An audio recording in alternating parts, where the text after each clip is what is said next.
আজকে বাংলাকে অশান্তি করার জন্য, আজকে বাংলার শান্তি শৃঙ্খলা নষ্ট করার জন্য এরা বারবার চেষ্টা করছে বিভিন্ন ভাবে ভেদাভেদ করে।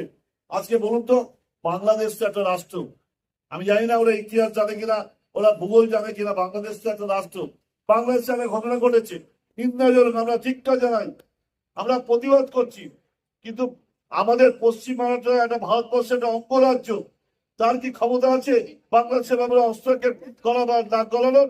তাহলে তো কেন্দ্রীয় সরকার মমতা ব্যানার্জির বিরুদ্ধে নিষেধাজ্ঞা করবেন, বলছে মমতা ব্যানার্জির জন্য হচ্ছে। আরে বড় বড় মুশকিল।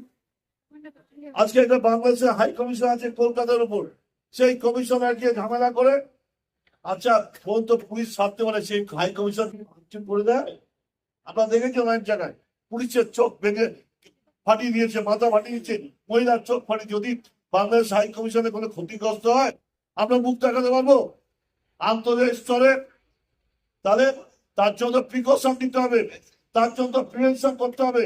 আজকে মমতা ব্যানার্জি, এটা বাংলার মানুষ বোঝে না, বাংলার মানুষ জানে যে এরা ইচ্ছাকৃত ভাবে আজকে বিশৃঙ্খলা তৈরি করে পশ্চিমবাংলার অশান্তির পরিবেশ তৈরি করতে চায়। এটা বাংলার মানুষ মেনে নেবে না।